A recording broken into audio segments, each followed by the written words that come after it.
Hey everyone, and welcome to the Sam Dever Podcast, episode 18. In this episode, I talk with an old friend from Canton, Illinois, Ryan Smith.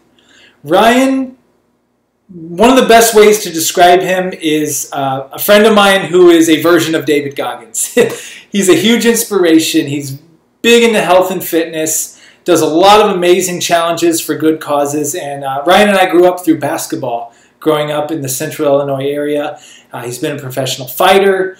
He's always been just a motivating person in terms of taking your health and fitness to the next level. And it was so amazing to sit and have a conversation with him, especially someone like Ryan that we go back 20 plus years at this point. And because of his relentlessness in everything he does, I had to pick the book Relentless by Tim Grover for the book of the episode. This is a phenomenal book. If you've never heard of Tim Grover, he was the personal trainer that trained Michael Jordan, Kobe Bryant, Dwayne Wade, the list goes on. And it's really about just having that relentless mentality to get things done and to take things to the next level. So with that being said, here is my conversation with Ryan. Ryan Smith, welcome to the Sam Dever Podcast. Here we are. Hey, man. Thanks for having me. I appreciate it. Oh, dude, thanks for taking the time. And, dude, it's so good to talk to you, man. I think the last time I talked to you had to have been at the gym in Canton, probably. That's probably Yeah, I think the last time we've had like an actual longer form conversation other than a few texts here and there has probably been a couple of years. You know what it was? It was when we did the interview when you were training uptown in Canton, if you remember that. Oh, yeah. There was that. And then, yeah, I think there was that. And then we just ran into each other like Christmas or Thanksgiving a few years later. I think a year or two after that, probably at the gym. That was like 20 minutes or something. Probably. Yeah. That or I don't know if it would have been the Canton bars back then at that time, but when's the last time you were at a Canton bar, actually? 4 or 5 years. 4 or 5 years. Yeah. I've been back in Canton. You know, I'm back there pretty regularly, obviously, but yeah, man, it's just that's not on the docket ever. Hang out with a few of the friends, Krulak and the guys, or Hafner and Peoria or something like that. But aside from that, yeah, never. Like, it would be weird. Yeah, but while the time during that era, though, it was definitely an era. It was definitely some good times were had. Yeah, for sure. And I think, honestly, man, as we've gotten older, that's one of the things. It's like it's almost like a letdown, right? Because like you have so many good memories somewhere like that, and you have so much fun somewhere when you're growing up, and then you do it like a few years later, and it's just like, oh man, that wasn't epic like it was every time when we were 23. Right. Oh man. Well, I mean, really, for the audience's sake, I mean, your and I's connections, Canton, where we both grew up, and more specifically, I would say it's through basketball. Yeah. Get even more specifically, it's probably the Canton YMCA, where we spent hours upon hours just playing basketball, man. And honestly, I think back to those times, and like, if it wasn't for that YMCA, man, I don't know what I would have done or what I would have maybe have gotten into, you know? 100%. You and I both. I mean, well, I always got into those things too, because I made time for that too. But right. I mean, you and I both. I mean, I literally, no kidding, I had a 4-year span of my life. No, I'm sorry, a 3-year span of my life where I played basketball every day for a minimum of 4 hours for over 3 straight years. And I got a really bad flu when I was 17 years old that ended my streak, and I'll never forget it. Like, that's how much I played basketball, and I know you played right there with me. Mm-hmm. And literally, we had days where we spent 6, 7, 8 hours at the YMCA together playing basketball. It's crazy to look back on. Yeah, I know, it was crazy. And it was, I mean, because really where we're from, like, I try to tell people when they go, oh, you're from, they go, where are you from? I'm like, Illinois. They go, oh, you're from Chicago. And I'm like, no, I'm from a small town near Peoria, which isn't Peoria, but it's even smaller. Oh, yeah. And you'll appreciate this. I had a girl out here one time in LA tell me, she goes, you know, she grew up in LA, and she's like, what was it like growing up in the Midwest? Because we'd always used to talk about it growing up, and we just thought that you guys did nothing but get messed up over there. And I looked at her, I go, that's pretty accurate. It's pretty accurate. There's a bunch of bars and churches and drugs. That's it. Things like remember like doorbell ditching and TPing and stuff like that. You can't do that in big cities. Like you can't do that at all. No, yeah, not at all. Yeah. Literally. I mean, no kidding. We grew up in a town where I got pulled over one time, 5 of us in a car, and we had like something like 300 rolls of toilet paper in the car. And legitimately, the cop told us to be careful and have fun, and just like let us drive 300 rolls of toilet paper at like 16 years old. Yeah, just debauchery. But I mean, that's the one thing I do appreciate. Like, and I know you've lived other places too, and you do appreciate where we grew up. Yeah, do they have as much opportunities or cultural diversity there? No, but was it a safe place to grow up? Absolutely. Like for the most part, I would say. Sure, it's safe. And then the other thing that I think happens in smaller towns that doesn't happen in bigger cities is, in my case specifically, all of my best friends, all of my closest friends to this day are legitimately the kids I grew up with, or the friends that I grew up with. You know what I mean? All of them. Like I've made however many X amount of so many friends since being an adult, and none of them are like in my inner circle. You know what I mean? Of like my tight friends, my closest friend. And I think that's way more. I think that happens more in smaller towns. You know what I mean? Yeah. You get into so many things happen, and you're just closer to people in those towns because you don't have as many forms of entertainment. You don't have all of these things you can go do to occupy your time. So a lot of times you just sit with each other. You're playing games together. You're driving around, just cruising the town. You know what I mean? You're doing these things. I feel like you just build, like, at least I did. I built deeper bonds with my friends that are lifelong bonds, That's a good point. I never thought of it. Yeah, you make up a really good point. Yeah, like because we didn't have as many, besides like going to Peoria to go to the movie theater there. Or remember, it's such a big deal to like go to Buffalo Wild Wings in Peoria. Listen, and the maybe the highlight of always going to Peoria was you had a 45-minute drive there and drive back that was full of just like 100%. Legit. It's like when you hear about comedians like riffing on each other.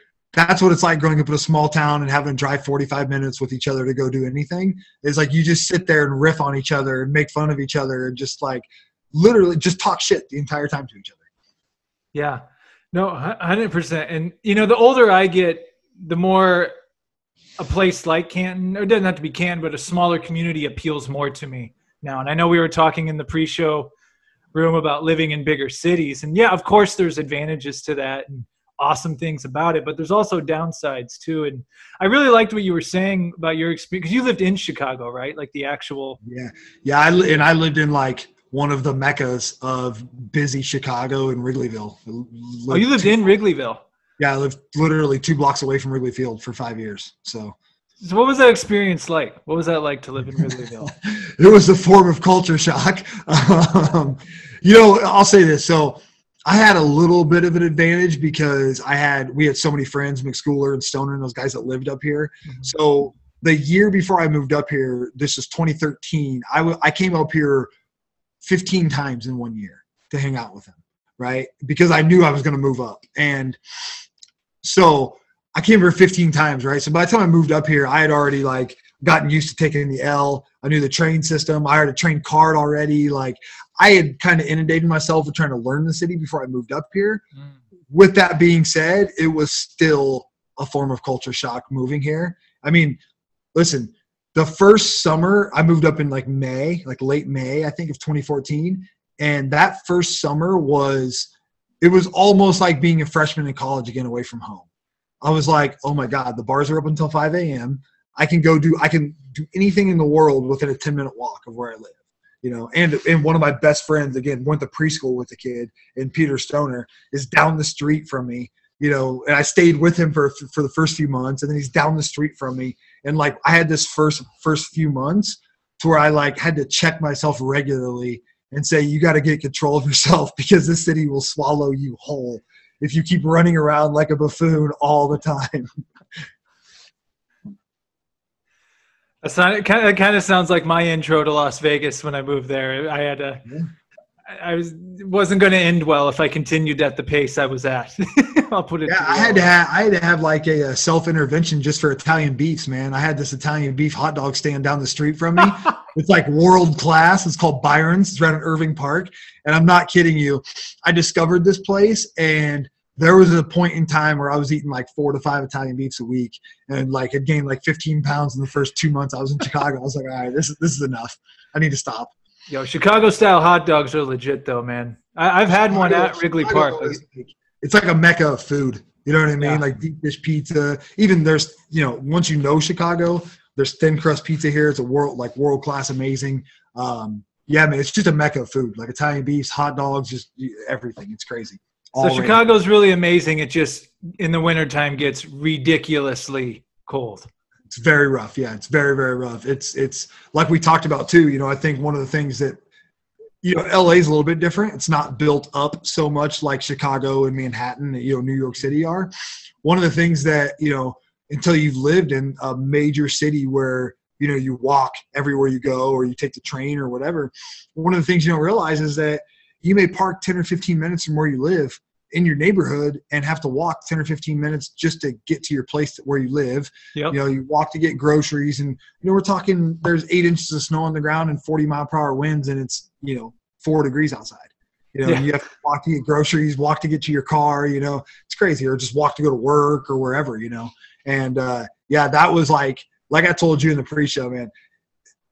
We live 3 hours. We grew up 3 hours south of Chicago, and Chicago's winters are at least 25% worse than where we grew up, just because of the lake. And our winters were bad where we grew up. So those. Yeah, it's rough, man. Like I said, it was a culture shock. The first summer and like the fall were amazing. It was like one of the greatest times of my life. And then I hit that first winter, and I had like a 2 or 3 month period there where, literally, I think I'd experienced seasonal depression before I was in Chicago on like some scale. But when I got to the city and it was dark and cold and windy 24/7, it was 0 degrees and snow was everywhere, I was in bed by like 7 p.m. the first winter I lived there. I would just work and sleep and just like power through this first winter. And I learned a lot, man. I really did, because I started talking to friends, and they're like, listen, one thing you cannot do in this city is let this winter keep you inside.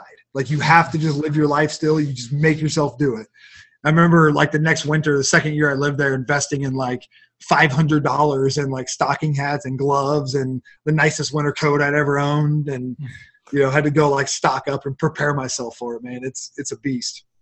Wow. And then so eventually you migrated out of the city. Yeah.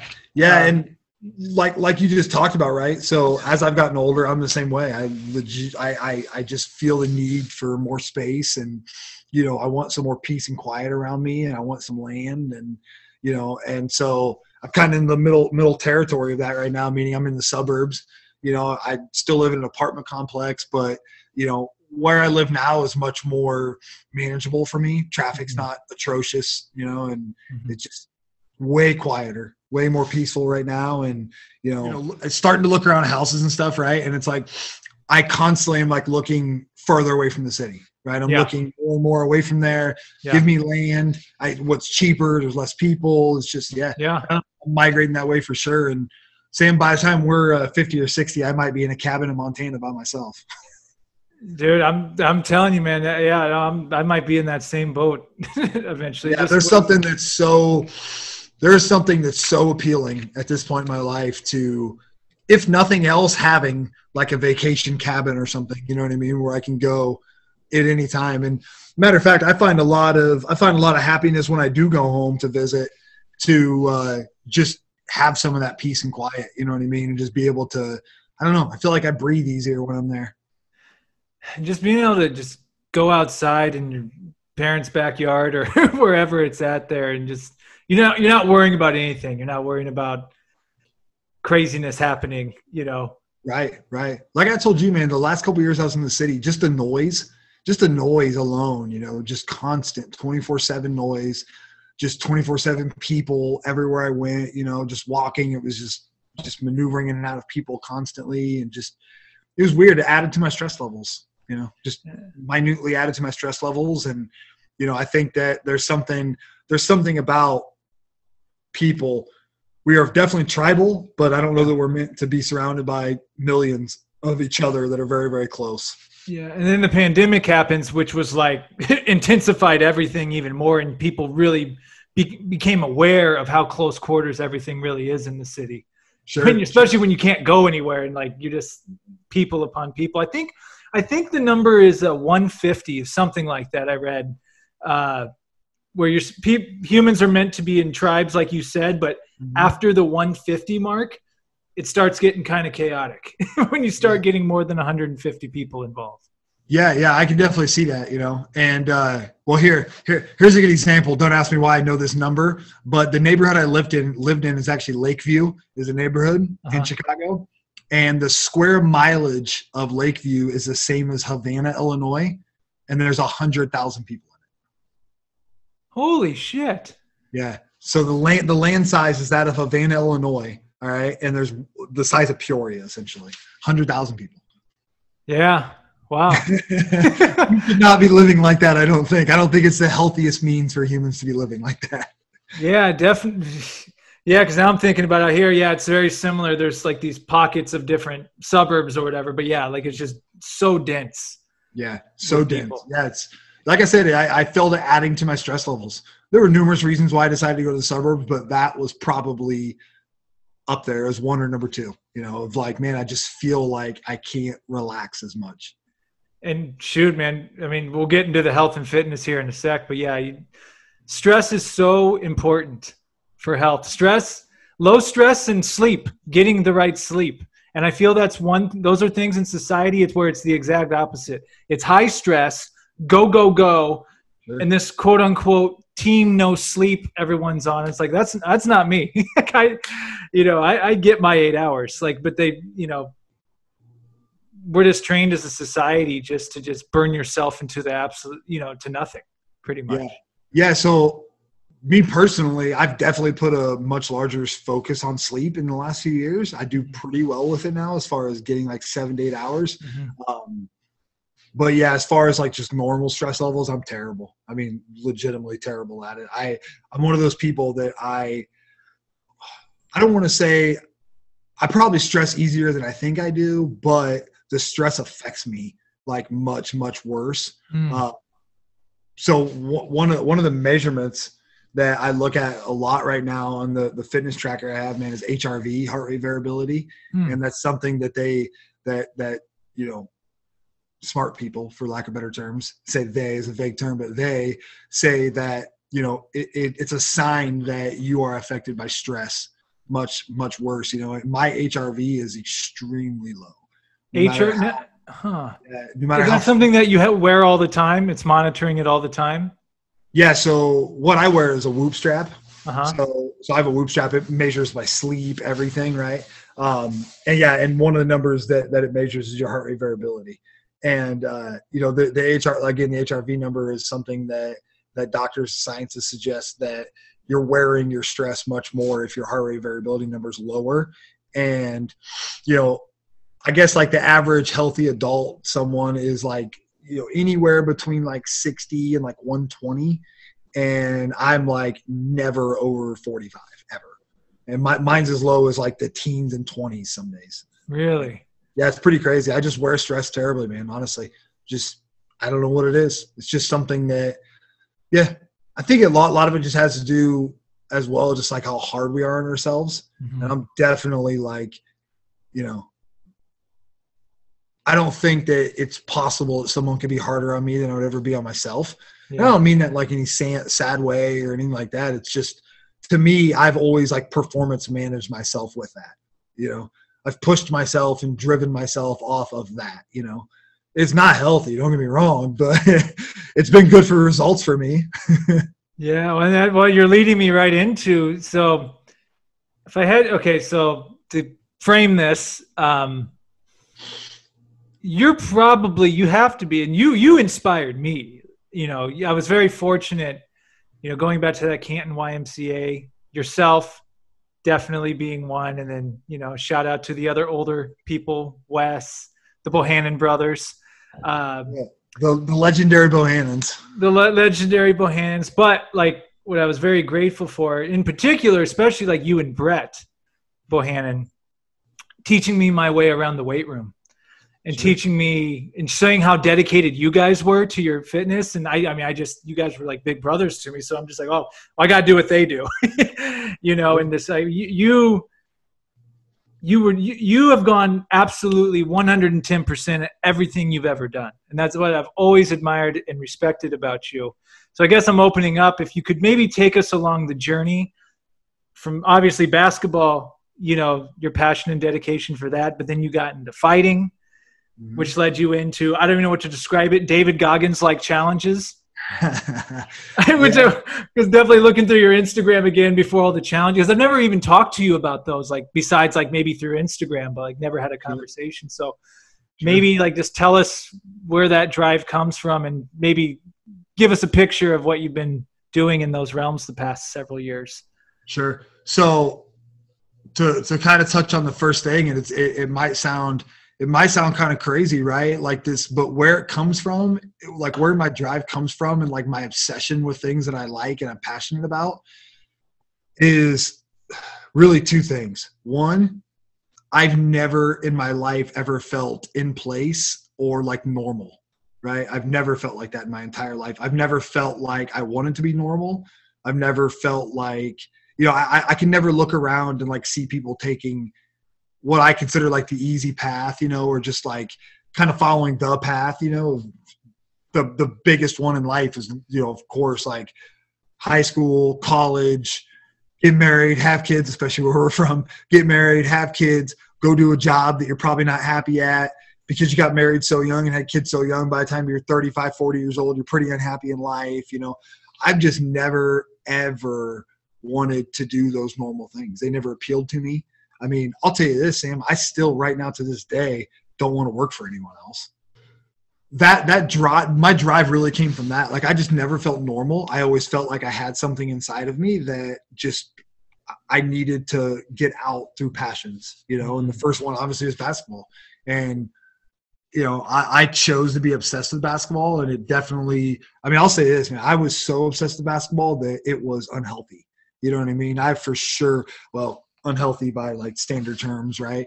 But I sacrificed things that were probably like a step too far, relationships and family and friendships and other things that, you know, I should have focused a little bit more on balance growing up, you know, but at least with like friendships and family and, you know, some of like the things, your tribe and stuff in life that you need, right? A matter of fact, I developed very bad habits going into my adult life because of my obsessions with things, you know, and the first one being basketball. I mean, like I said, I'd spent just over 3 years playing basketball for a minimum of 4 hours a day, you know, that include Christmas, Thanksgiving, you name it. Right.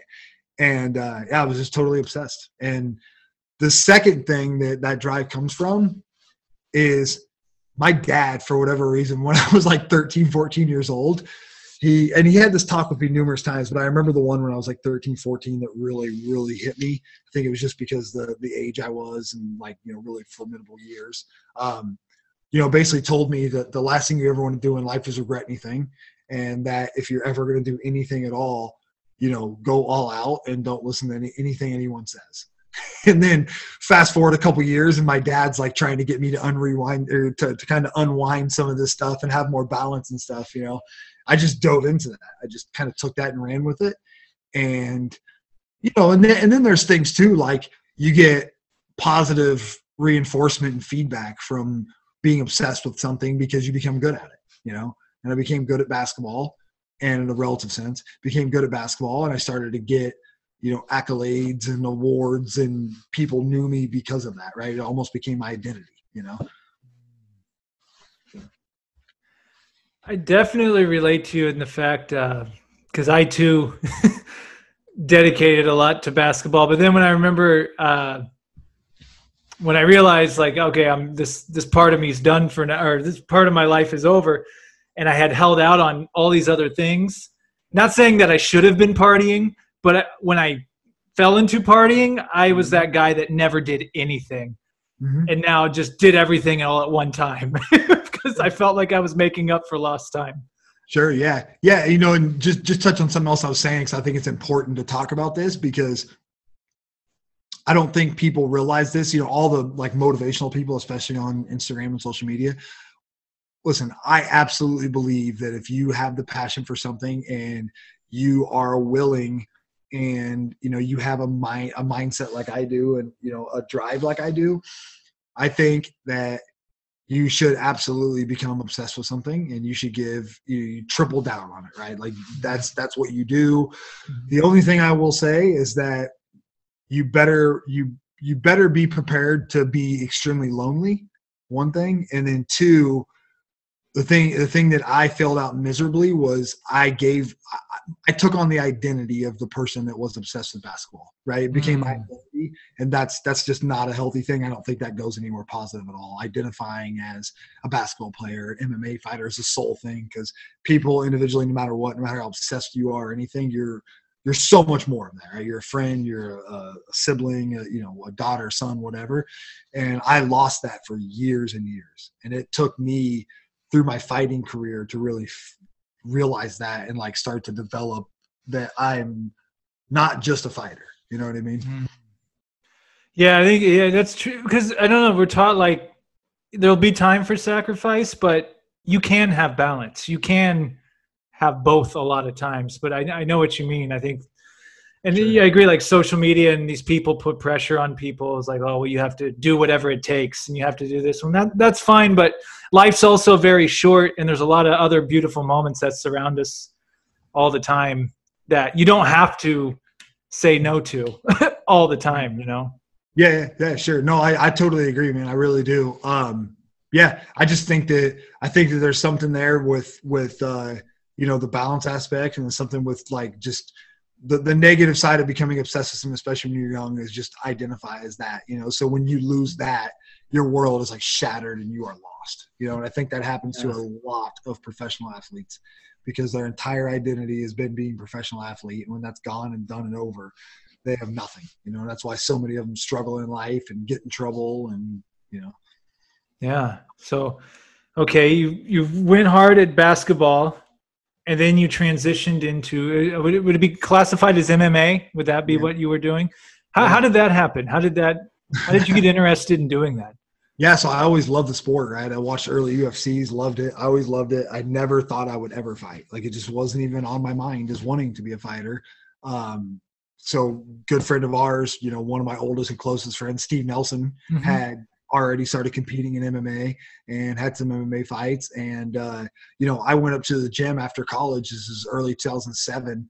Went up to the gym in our hometown, Silverbacks Valley Tudo, and went up to Silverbacks. And, you know, I remember telling Bob Long, my longtime coach and friend, that I just wanted to stay in shape. Just wanted something to push myself, you know, compete a little bit in the gym, but had no interest in ever getting into a cage and fighting someone, for God's sakes, right? And 3.5 months later, I had my first amateur fight. It was pretty much all over with from there. I was, again, something else that I just fell obsessed with, you know.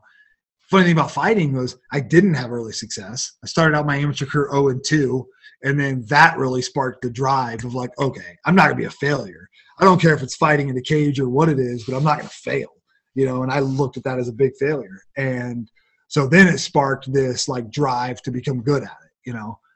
And so, yeah, it just took off from there, man. And I fought for 7.5, 8 years. I competed, and 24 fights in total between amateur and professional. And, yeah, it's something that, man, the level, like, it added so much to my life, you know, confidence, another layer of discipline, learned so much about people and relationships, and just anything and everything that could add or benefit to your life. You can find all of that through something that is that much of a struggle. I keep hearing everyone keeps talking about Brazilian Jiu-Jitsu, how good it is for you. So pretty much all the qualities you just named. Yeah. And I would think other disciplines. Wow. So you fought for 8 years. I didn't realize it was that long. 7.5 to 8 years, huh? Yeah. So it's like, it was definitely wild, you know? Yeah. Yeah. I was just going to say, yeah. So, I mean, I had a couple years where I fought once, you know, I fought twice. And then I had 1 year, I think I had 1 year where I fought 7 times, so I just had, it was a roller coaster. It's the easiest way to say it. Yeah, and what was that like compared to basketball? It's obviously two different things, but in terms of like the training you did for fighting compared to like the training you would do for basketball, is it just apples and oranges, two completely? No, different? actually, it's extremely similar, right? Like the mindset behind it and stuff, right? So yeah, of course, the movements and the physical activity you're doing is much different, but there's a lot of young athletes that get into MMA that weren't athletes playing other sports, right? So they're learning discipline and they're learning how to be an athlete, And so like when you have all that and you carry it over into something like MMA, there's advantages there, Right. And then the other biggest aspect of MMA that's probably I explain it like this to people when they say, man, how could you do that? How do you get used to getting punched or kicked or whatever? And right now, if I throw on a pair of football pads and went and tried playing a high school football game and you line me up at a receiver and I went across the middle and I had an 18-year-old linebacker tackle me, I might cry. But I could fist fight someone.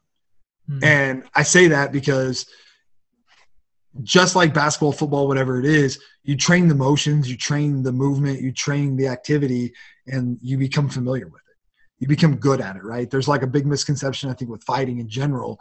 And just I think it's part wired in like humans as the animals we are, that people think that you're either good at it or you're not, right? And it's like, no. There's UFC champions out there that were dorks growing up and got beat up all the time. You know what I mean? And it's just like any other sport, right? So I carried over a lot of the things you learn from playing team sports and a lot of, just the drive and stuff from finding success in different sports or basketball, like in my case, carried that over to become a fighter. It's just going to practice like anything else. It's just a different movement, different athletics. So it is one of those things too, correct me if I'm wrong, like you might have been like a good scrapper street fighter growing up, but that doesn't mean you're going to be a good MMA fighter, because it really is an art, right? Like it's an art, the techniques, I'm not versed in it, so I don't know, but no, it's just sport like anything else, right? So like, listen, are there really athletic people on the street that can dunk a basketball? Yeah, absolutely. Can they play in the NBA? No, just doesn't work like that. Right. There's probably people on the street that can 360 dunk, but it doesn't mean that they're going to be NBA all-star. It's the same thing as fighting. I mean, yeah, sure, with fighting, it's still a fight, so anything can happen, right? But yeah, it's just movements. It's training the movements. It's training the technique, just like you would a jump shot or a tackle or a pass or a catch. It's the same thing. And so yeah, it's a lot of practice and a lot of understanding that like you're going to get better. Okay, and so then transitioning, so your fighting career, you wrap that up, and then all of a sudden, I started seeing on Instagram you doing like these crazy challenges. I'm like, what's Smitty up to now? Like, what's he doing? And there was a jump rope one, I believe. Yeah. There was a lunge one. I was looking. Yeah. I'm sure you. So could you? To educate me? Tell me about that. Yeah. So really, there was a few years gap where I was just living in Chicago. I was working. I kind of fell out of like being in shape and fitness, and I was really kind of slingshotted back into it. I started working out really hard, pushing myself really hard.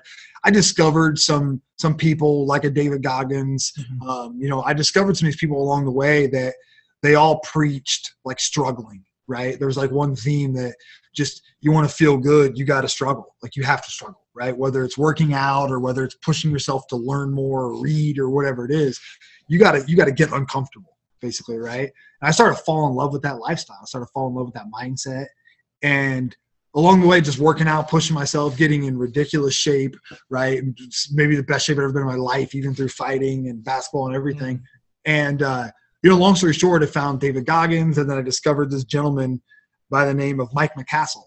And Mike McCassell is who I kind of tip my hat to, is my idea with the project I have and these challenges to raise money for different charities. Straight up stole that from him. I've told him that. I've talked to him on Instagram a few times. I've told him that, like, man, I took your idea. Here's what I'm doing. I appreciate it. And he's like, awesome. Sounds great.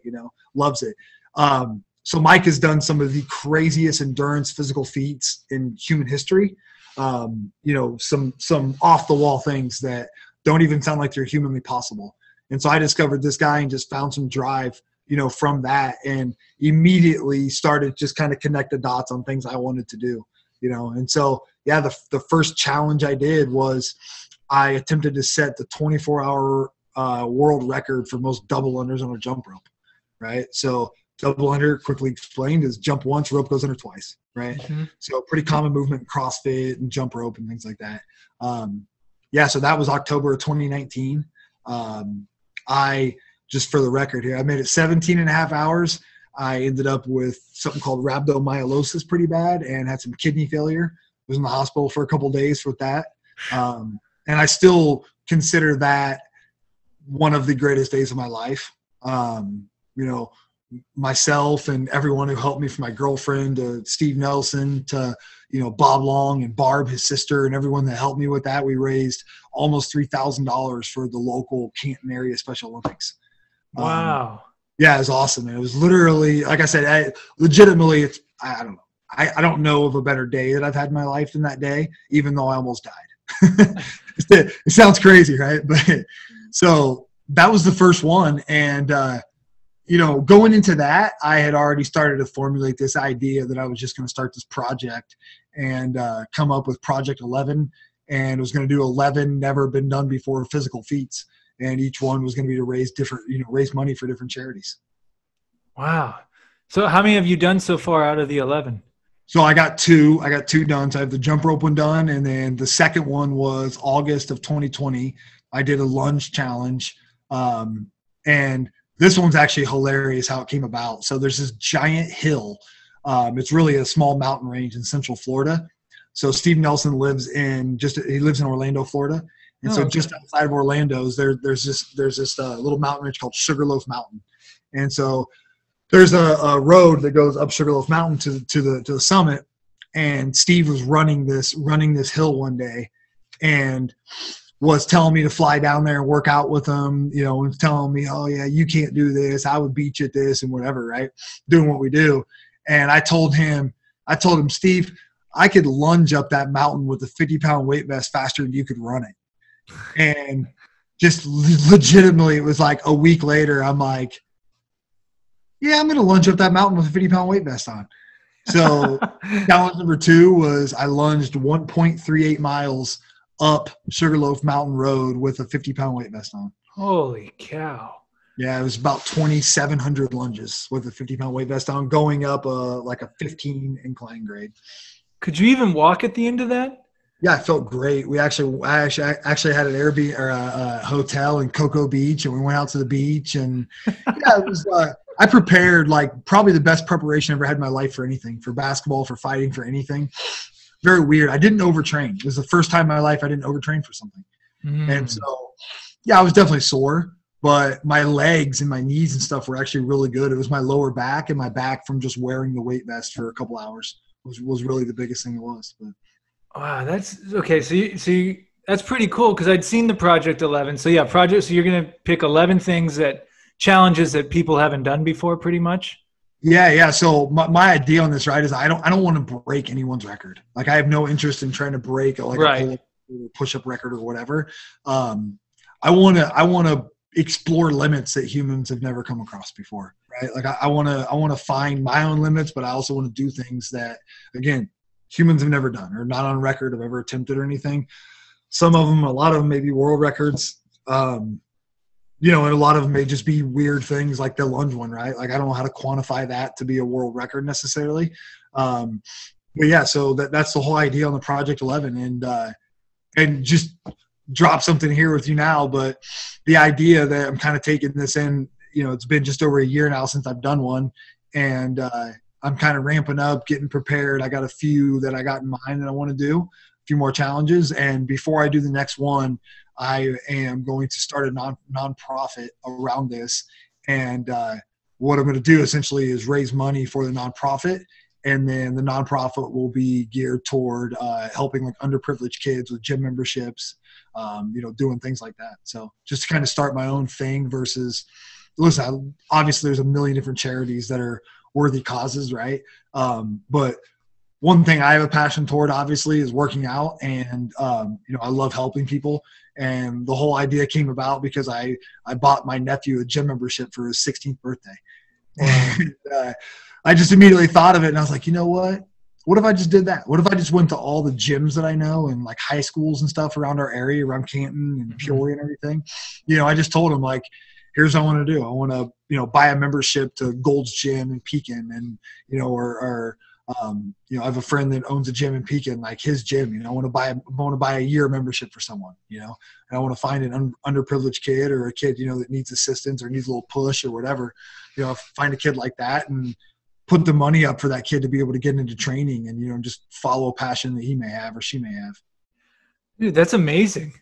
That's amazing, especially, being someone that grew up on a gym membership and continues to have gym memberships and the importance of it. Like, sure, that can really change a kid's life. Or like we were talking at the beginning of this, like really alter the direction of their life in a positive way. Sure. Keeping them out of trouble and teaching them discipline, teaching them good. I told someone this the other day. I said, one of the best habits I've ever picked up was weightlifting.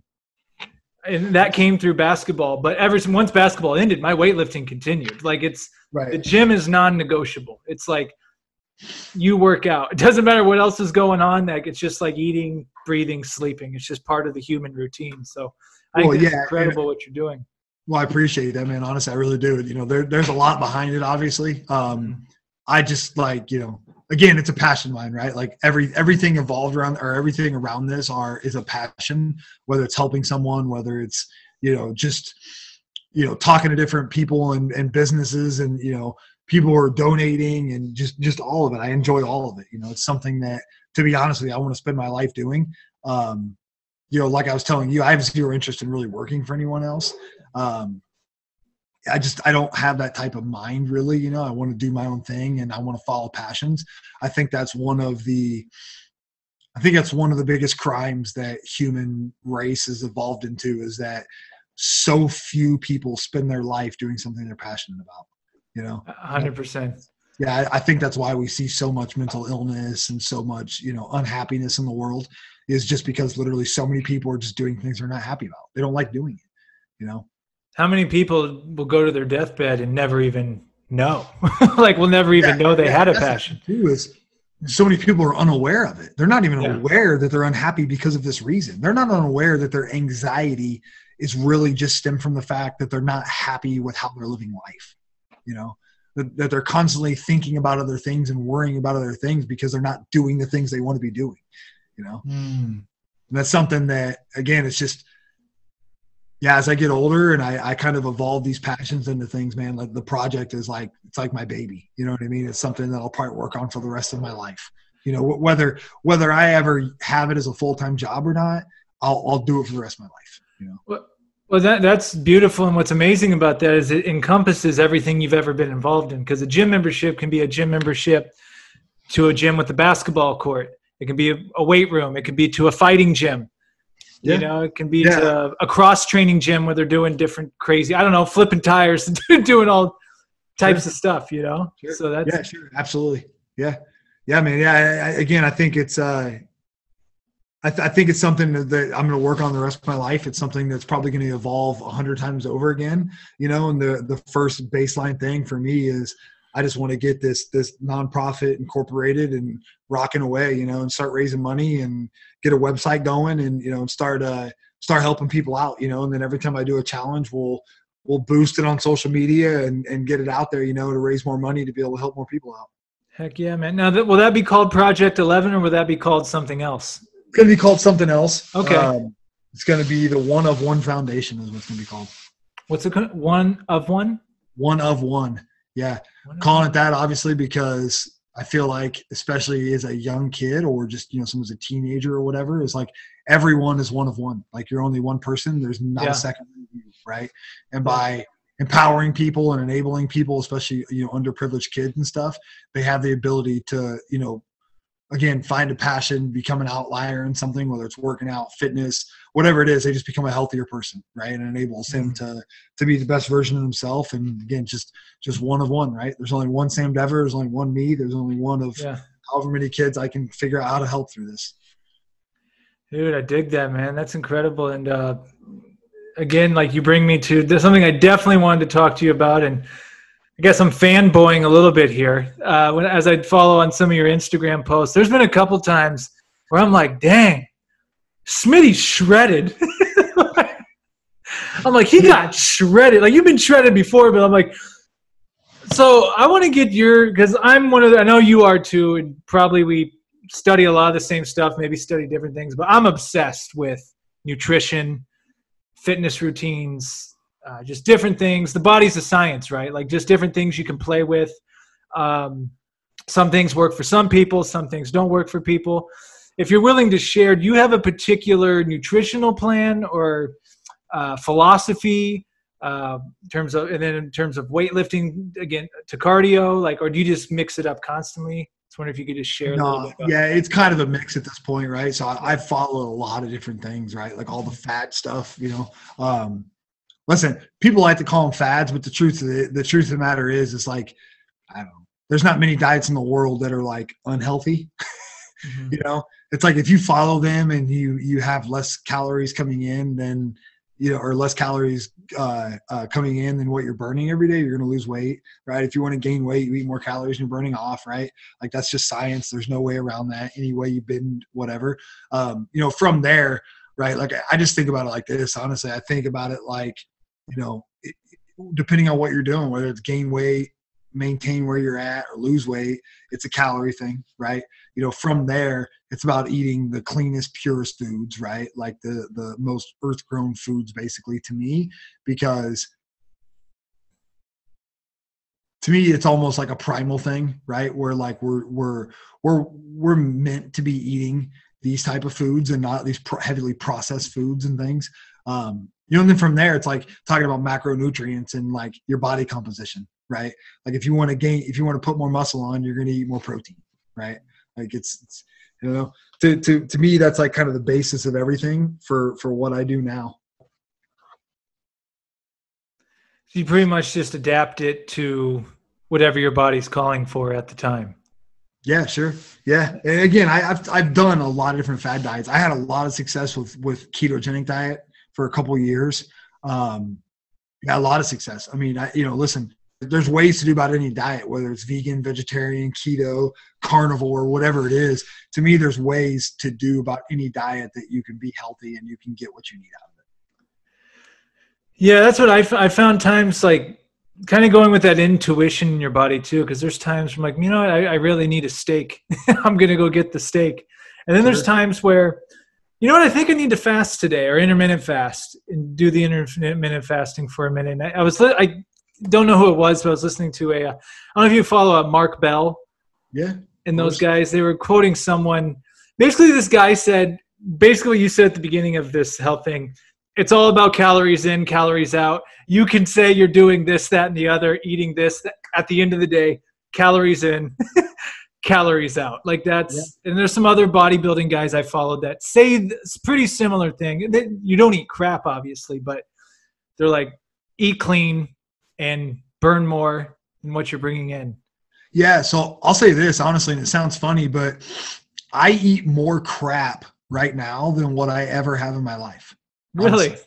Yeah. But I also burn more calories every day than I ever have in my whole life. I mean, it sounds funny, right? But like, one of the things that doing endurance stuff has it's given me is that, listen, pretty much if I hit the 4,000 calorie mark in a day, I mean, if I burn off 4,000 calories, it's hard for me to eat that many calories. Yeah. I mean, seriously, even through a steak and rice or whatever, it's hard for me to eat that. So one thing that happened when I was getting ready for the jump rope challenge was, I mean, dude, I used to finish the night with tacos and pizza regularly and almost couldn't keep weight on. Legitimately. I eat more junk right now than what I have in a long, long time. Like, maybe in my entire life, honestly. And do I think it's healthy? No, probably not. But I also have a pretty realistic view on what I'm doing with these challenges, and those aren't really healthy either. They're just not. Like, I'm putting my body, my life on the line doing these, you know? So for me, it sounds crazy because I am into like health and fitness a lot, but I'm almost looking at this like, you know, I'm going to enjoy one part of this at least. And, you know, unless I am obese or I'm unhealthy or like, you know, I have joint pain or body pain because I'm eating so much garbage, then, you know, if I'm still able to lose weight, I'm eating pizza, then again, I'm at that point, it's really body compensation, right? So like, you know, if you're burning more calories than what you're taking in, like you're already at kind of a healthy point, right? So from there, it's like, again, if you want to eat more protein to get more muscle, that's cool, right? But if you want to eat pizza and you're still in a calorie deficit, then I don't see as much harm in that as if you're in a calorie surplus and you're still eating pizza. Yeah, shoot, you just shattered a lot of my thinking on some of these. No, I'm always like, oh, I got to eat this food for that, this food, you know. But it's like, yeah, you got to be putting in the work. You got to be put the work moving your body. Yeah, you gotta have a lot of movement, and you gotta, like I said, for me, it's like a 3,500 to 4,000 calorie mark is where it's like, I can't eat whatever I want every meal. Meaning I can't eat a box of Twinkies for breakfast and a pizza for lunch and tacos for dinner. But like one meal out of the day, I can pretty much eat whatever I want, and it doesn't affect me at all. You know. But I know that calorie marker, you know, like I know when I hit that point, I know when I have a workout, just one workout where it's, you know, 1,000 calories or something, like I know that I'm not going to make those calories up.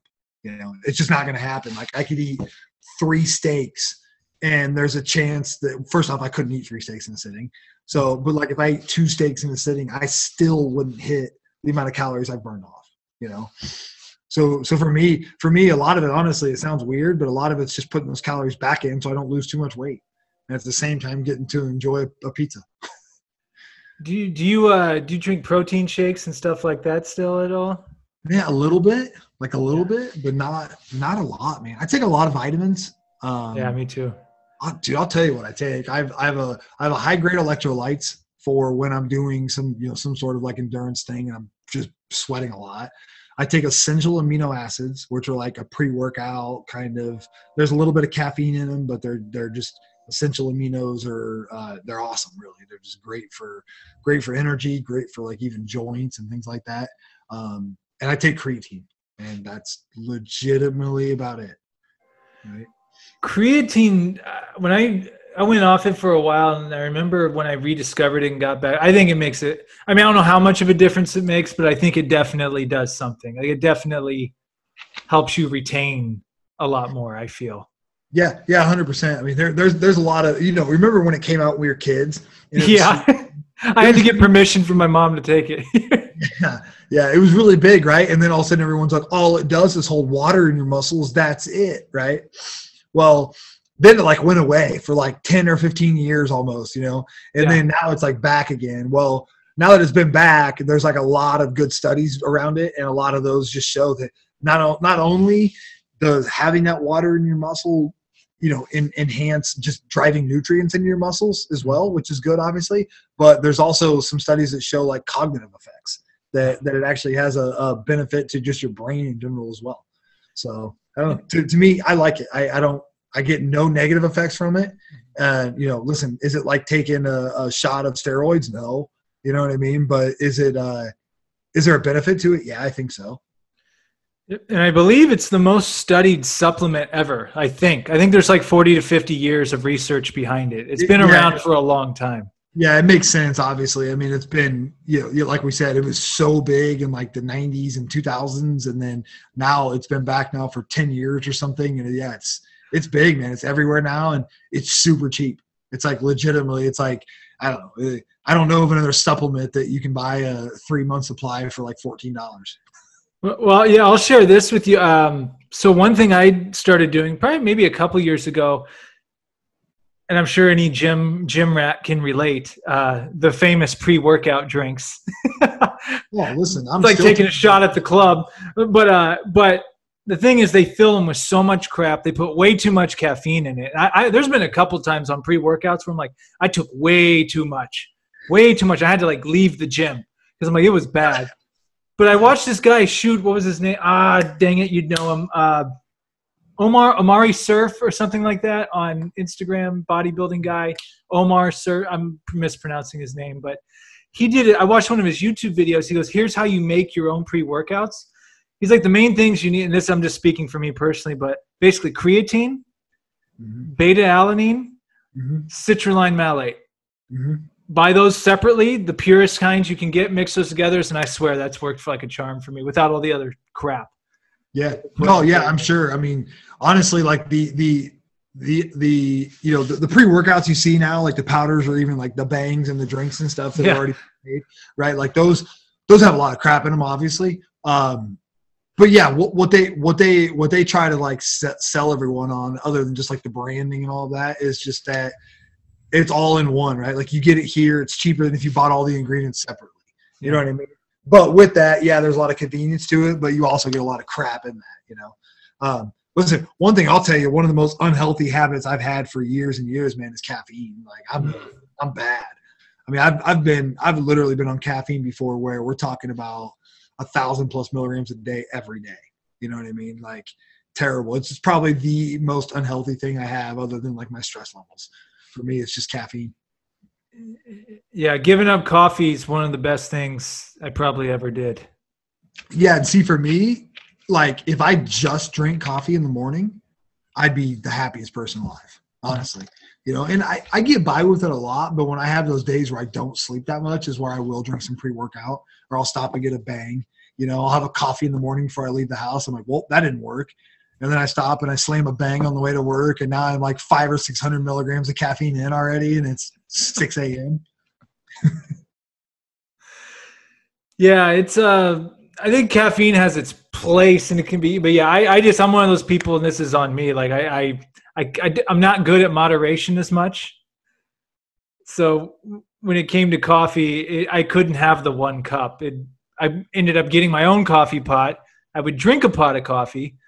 And then when it gets to the mid to late afternoon, like, oh, well, let's go get a $2 Starbucks, just a little pick me up. And then I'm like, yeah, this is a problem. So. Yeah, no, I'm with you. I mean, I think for me, it's like, it's one of those things that's on the list that I want to address, but to be 100% honest, until I control my stress levels, I don't think it's something that is, for me, it's like, it's right behind, like, figure out how to live a less stressful life. You know what I mean? Right behind that is like, 1A and 1B. Well, and actually, we're about to hit that hour mark here. And one thing I did want to ask you, when you were talking about stress, is there any things that you've done, whether it's meditation or anything in particular, or working out, that's helped you with your stress? Yeah, I mean, obviously activity, obviously, working out, obviously, I would say number one thing is find some struggle, get uncomfortable. To me, that helps me with everything: mental health, stress, everything all in one. Push yourself, exert yourself, all ways to say it, obviously, but just struggle. And then two, something I've come across really in like the last year, but I've been doing it more frequently in the last couple of months, is breathing exercises, right? Been doing different breathing techniques, box breathing, and doing like Wim Hof breathing techniques. Seems to help me quite a bit. I like it. It's just, stress is a weird thing, right? Because when I get stressed, I don't do those things, so it's not like, it's like when I get stressed, it's not like I'm definitely more stressed now, so let's slow down and do something to kind of de-stress. Nope. If I'm stressed, it's already too late. It sounds funny, but it's true for me, so it's like, for me, I usually go a day or two being stressed before I'm able to kind of corral it, and then say, okay, no, I'm stopping. I'm going to do some breathing techniques. I'm going to go get a really hard workout in today, whatever it is, to kind of bring myself back down to some sort of baseline. So the key is not to get to that stress. 100%. Yeah. Huh. Yeah, for sure. For me anyway, for sure. It's that's like, it's just preventing that stress, right? Whether it's letting stuff roll off your shoulders a little bit different, whatever it is, just letting things go a little bit more, whatever. It just, listen, I have a stressful job. You know what I mean? I work in transportation, logistics, and like warehousing and stuff. So I think I just in general have a stressful job. I mean, listen, there's something to, again, we talk about tribes and numbers and stuff, right? But I mean, I've had a job where I was a leader of a 500,000 square foot building with 150 employees in it. You know what I mean? It's like, and listen, not to toot my own horn or anything like that, but when you have a job like that, it's like you're almost signing up to have a certain level of stress. Yeah. You know? I have a job like that now where I'm a logistics manager, essentially, or like an account manager in logistics, where I signed up for a job that, again, it's compensation's better, but it also comes with higher levels of stress, right?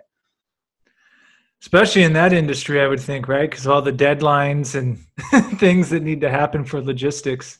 Yeah, 100%. I mean, there's just always clients and there's always, expectations and, numbers and metrics and scores and everything else that the world's driven off of. And it's just, it's weird. It's weird because when it's me individually, I like live for that, right? I live for those expectations and goals and things like that, right? But when it's a job and you're doing it for someone else, essentially, right? You're doing it to make a living and earn a living, obviously, and have money. But in the same hand, like, again, it's something that it doesn't feel like a passion. And so I think because it's not a passion, it also adds levels of stress, right? Yeah, that's, so I mean, you probably have to work out and have to take care of yourself in those higher levels. So your body's able to handle it more when you do. Yeah, I think so, honestly. I mean, listen, I've seen people come into this world, whether it's warehousing, distribution, logistics, transportation in general, whatever. I've seen people come into this world and almost look like they had a job as like the president, where 4 years later they look like they've aged 25 years. Yeah, they've gained 40 pounds and aged like quadruple the amount of time. It's like, oh my God, like. Yeah, it's not uncommon, man. It's not uncommon in these jobs too, where the turnover is crazy. People are like, yeah, I'm good. Like, I don't need to do this. Man, well, my friend, it's been a pleasure talking with you on here. And I really appreciate the insights. And I think it's so amazing, the journey you've been on, the one you continue to go on, and, you launching the Project 11 and the One of One nonprofit. So I definitely... please keep me in the loop of that, because I think that is an awesome thing. I appreciate you having me, man. And I've had an awesome time tonight, honestly, man. It's been good just catching up in general and talking shit with you. And man, I think you're doing an awesome job. One, with growing the hair, and two, just in general, man. You listen. One thing that you have that will lead you to success of podcasting, I think, and I was thinking about this through a prior episode you posted, is that you have about as a wide as array of friend group that you could possibly have.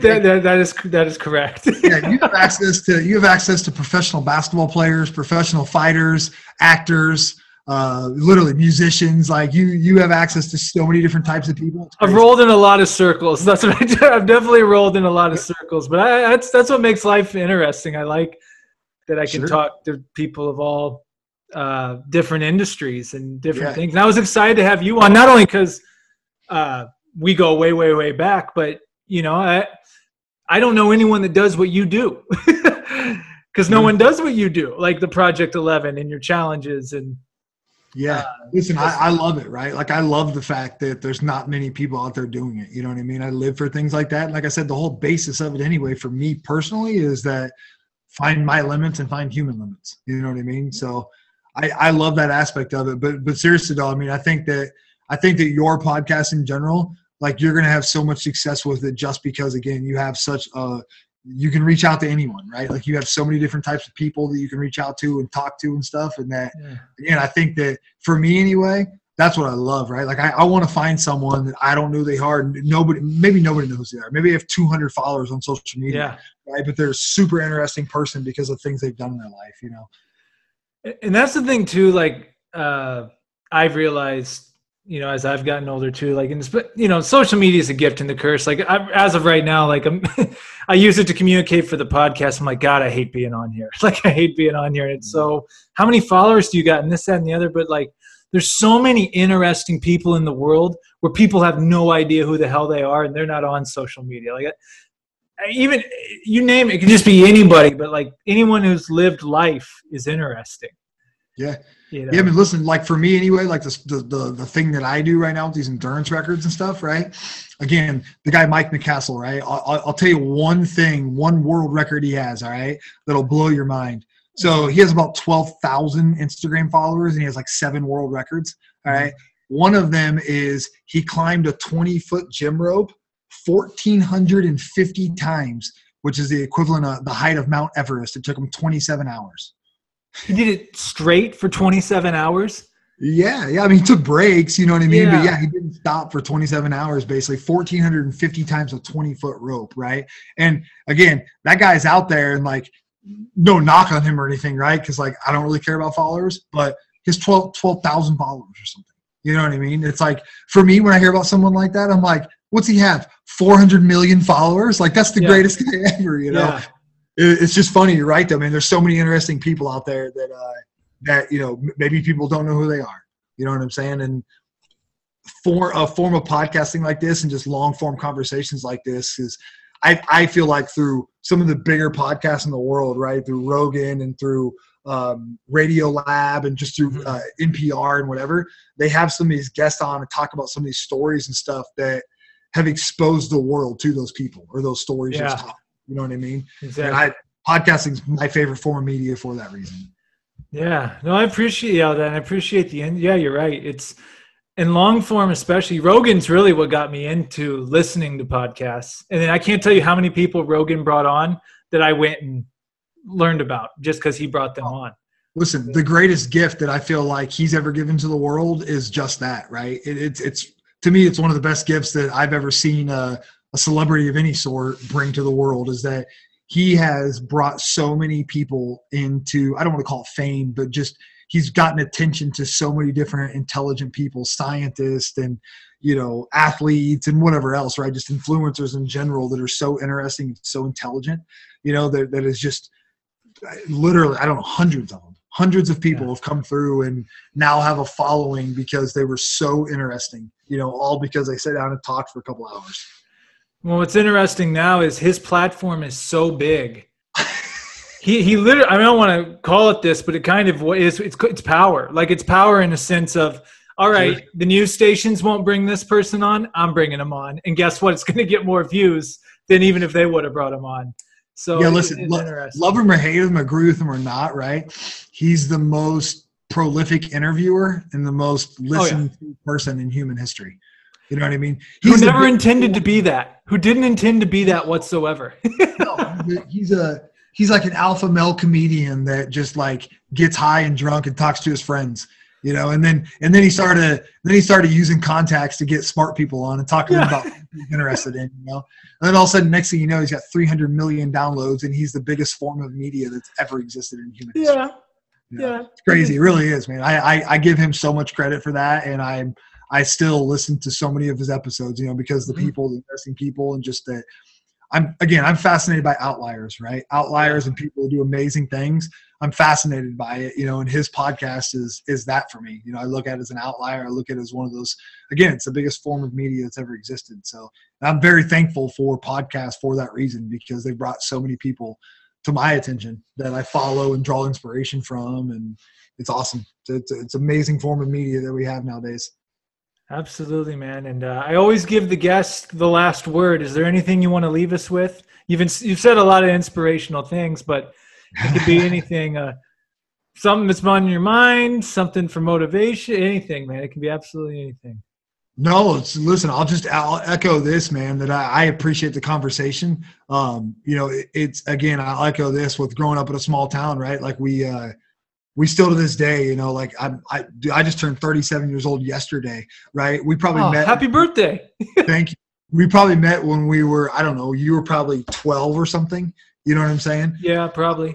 12, 13 years old. You know what I mean? And all these years later, no matter how much we evolve and how much we change, we can still have conversations and be ourselves with each other because we were around each other through so many important years, so many important times. We've spent so much time together. But then, second thing I'll say is the struggle aspect in life, right? So we become our best versions of ourselves when we are involved in struggle. And I feel like this world is growing in a direction away from that struggle. We've used technology and everything else to get away from that struggle, right? Which obviously, listen, I don't want to have to fist fight a lion to save my life, right? So I'm very thankful for certain forms of media and technology and things. But on the same hand, I feel like that is such a big reason behind mental illness and struggles that people have, is because they're not uncomfortable, they're not struggling, And to tie it together here, man, no matter what we were doing at the YMCA, all the fun we were having playing basketball, we were also struggling because we were trying to become better athletes. You know what I mean? And we were just struggling because socially we didn't know what the hell we were doing. And listen, we were throwing each other's basketballs in the pool and goofing off half the time, right? But on the same hand, like, we were trying to become better basketball players, which is a form of struggle.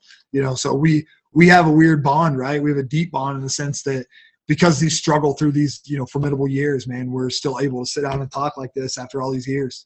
I can talk to you, I can text with you 2 or 3 times a year and sit down and have an hour and a half long conversation with you like it's nothing, like nothing's changed. Like nothing ever changed, right? Like yeah, and again, just draw it all together here, man. To me, struggle, like if you're struggling in life in general, like you're unhappy, you're unhealthy, whatever it is, like just realize that you probably need to chase a passion, follow a passion somehow, and that you probably need to induce yourself into more struggle, because when you have that struggle, you will overcome. And when you overcome things, you feel good. You start to build confidence, and it's a cycle you can start that's extremely healthy, That was beautiful. And I completely agree. Like, those times at the YMCA, those were such a pivotal time in our adolescence and growing up. And yeah, you're one of those people too, where we go live a bunch of places, we meet different people and this and that. When I see you 20 years later, it's like, oh, hey, Smitty. it's like nothing's, there's no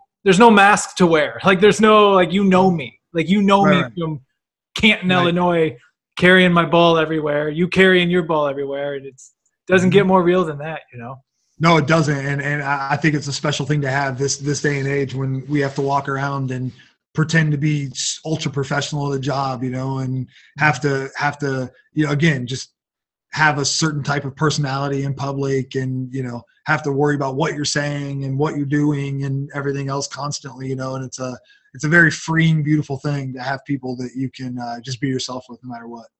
Absolutely, man. If people want to follow you or follow Project 11, are there places people can go to follow? Yeah, so it's quite literally Mitty11 on all forms of social media. That's MITTY11, Mitty11, Facebook, Instagram, Twitter, all of it. So, all right, sweet, awesome. And well, my friend, this was so amazing. Stick around for a second after I hit the end button here, but I much appreciated, man. You're a very inspirational guy. You continue to inspire me, and I can't wait to see where everything's going to take off for you with all these projects you have going on. Thank you, man. I really appreciate that. Thanks for having me. Absolutely, my man. Till next time.